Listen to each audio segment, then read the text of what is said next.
تخيل معايا كده لو دخل راجل عجوز شكله طيب في بيتك ودقنه بيضة وكلامه كله أدب واحترام لدرجة إنك استأمنته على بنته.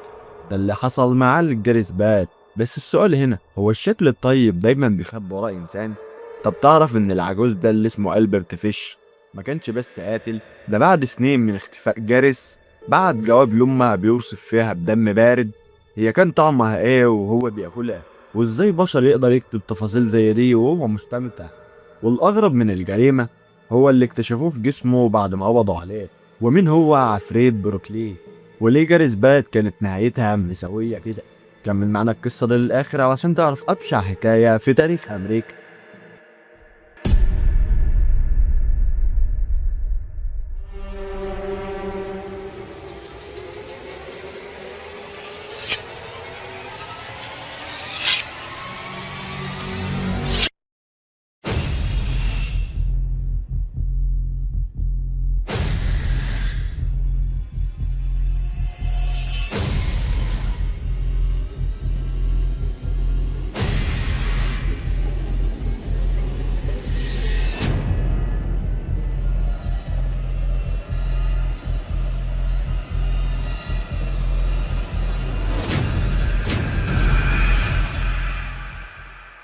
روبرت فيش اتولد يوم 19 مايو 1870 في واشنطن العاصمة في أمريكا، ومن صغره وحياته ضرب في ضرب. وأبوه مات وهو عنده 75 سنة، وكان ألبرت عمره 8 سنوات.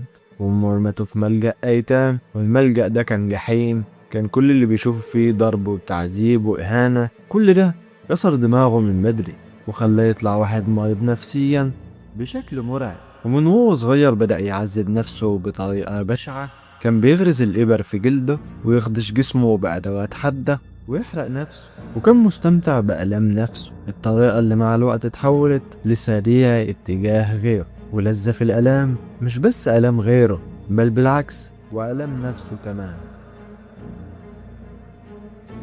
كبر ألبرت واتجوز واحدة اسمها كاثرين وخلف منها 6 أولاد. وكان قدام الناس أب عادي بيشتغل وبيروح وبيجي وبيظهر بشكل راجل طبيعي تماما. لكن زوجته كاثرين ما قدرتش تتحمل عيشته وغرق، وبعدها أخدت الأطفال وسابت له البيت.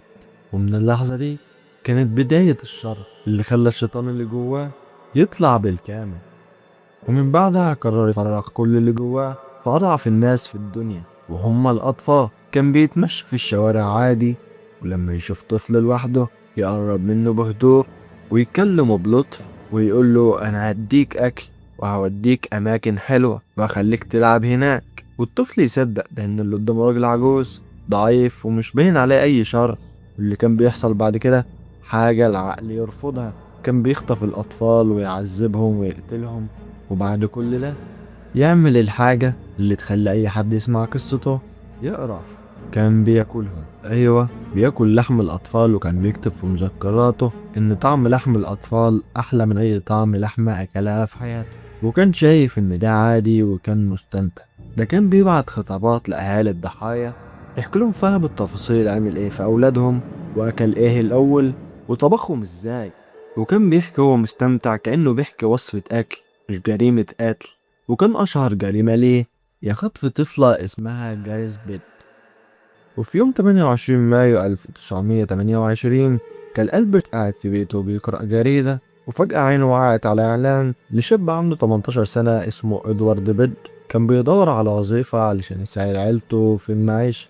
ومن اللحظة دي بدأ تفكيره الشيطاني إن يكون الشاب ده هو ضحيته الجاي.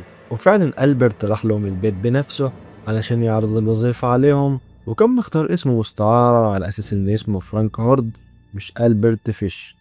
وظهر قدامهم على إنه راجل غني وصاحب مزرعة، وقال لهم إنه محتاج إدوارد يشتغل معاه في المزرعة، ووعدهم بأجر $15 في الأسبوع. فالعيلة فرحت بالعرض لأن حالتهم المادية كانت ضعيفة، وكمان الراجل كان باين عليه كبير في السن ومحترم ومفيش منه أي خطر. فوافقوا من غير أي تردد لأنه قدر يكسب ثقتهم. وبعدها قال لهم إنه هيرجع الأسبوع الجاي علشان ياخد إدوارد معاه علشان يبدأوا الشغل. ولكن ألبرت مرحش في اليوم اللي كان محدده، فبعت لهم رسالة بخط إيده بيعتذر فيها على إنه معرفش يجي في الميعاد المحدد، وكتب لهم ميعاد جديد. وفي يوم 4 يونيو 1928 راح ألبرت البيت علشان ياخد إدوارد، وكان واخد معاه هدايا كتير علشان يبان إنه راجل كريم. لكنه وهو واقف بيتكلم معاهم لمح بنت صغيرة جميلة قاعدة في جنب اسمها جيريس باد أخت إدوارد. في اللحظة دي تفكيره اتغير وغير الخطة إن هيكون جيريس باد هي الضحية الجاية مش أخوه. ففي اللحظة دي وهو واقف اخترع خطة وقال إنه قبل ما ياخد إدوارد معاه المزرعة علشان يبدأ شغل هيروح لحفلة عيد ميلاد بنت أخته الأول. وسأل الطفلة جيريس اللي حبت العم فرانكي جدا بسبب طريقته اللطيفة معاها في الكلام إن عايزة تروح معاه وتحضر حفلة بنت أخته، ووعدها إنه هيرجعها في نفس اليوم. جيريس راحت قالت لأبوها وأمها والعيلة وافقت لأنه راجل كبير ومسن وشكله طيب ومفيش منه أي خطر يخليهم يشكوا فيه. الطفلة صدقت بعد ما كسب ثقتهم وراحت لبست أحسن طقم عندها، وجيريس راحت معاه وأهلها ما شكوش في لحظة لأن كان قدامهم راجل عجوز هادي وشكله طيب. ومن اللحظة دي بدأت واحدة من أبشع الجرائم في تاريخ البشرية. ألبرت أخد جيريس لبيت بعيد ومعزول عن الناس، وأول ما وصل ألبرت البيت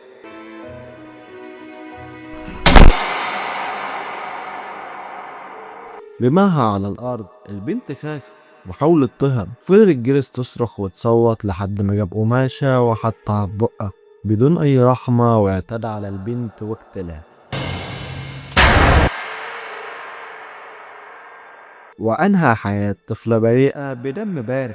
لكن الموضوع ما وقفش لحد هنا، راح جاب أدوات التعذيب بتاعته وبدأ يقطع فيها ويفصل لحمها عن عظمها علشان ياخد لحمها ويطبخه وياكله. وبعد ما عدى كام ساعة أهل البنت بدأ يتوتر لأن البنت ما رجعتش البيت مع العم فرانك. العيلة بعد انتظار طويل راحوا للشرطة وقدموا بلاغ باختفاء البنت، وبدأت الشرطة تعمل التحقيقات. لكن العيلة افتكروا انهم ممكن يكونوا تعرضوا لحادث سير، ولكن المشكلة ان جالهم خبر ان مفيش في السجلات حادث سير لراجل عجوز وطفلة. وبعد اختفاء الطفلة لفترة طويلة لحد يوم 11 نوفمبر 1934 استلمت السيدة ديالا رسالة من شخص مجهول، والرسالة كان مكتوب فيها تفاصيل مرعبة العقل ما يقدرش يستوعبها عن قتل البنت واكلها، ودي تكون الرسالة اللي وقعت ألبرت فيش. الشرطة اتبعت خط الرسالة ولما قبضوا عليه لقوا في جسمه اكتر من 30 ابرة مغروزة في جلده، كان غارزها بنفسه علشان يستمتع بالالام. وفي التحقيقات ما انكرش، بالعكس اعترف بكل حاجة بهدوء غريب ومن غير ندم ومن غير خوف، كأنه بيحكي عن مشوار عادي. واتحكم عليه بالاعدام على كرسي كهربائي. وفي سنة 1936 اتعدم ألبرت فيش ومات،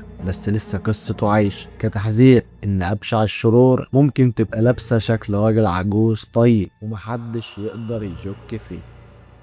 ودي كانت قصة ألبرت فيش أكل لحوم الأطفال، وواحد من أبشع المجرمين في التاريخ. وكده نكون وصلنا لنهاية حكايتنا. في النهاية ما تنسوش تقعدوا في القناة وتفعيل زر الجرس علشان يوصلكوا كل جديد. متنسوش توصلوا في أكبر عدد من اللايكات. وإلى اللقاء في حكاوي أخرى إن شاء الله.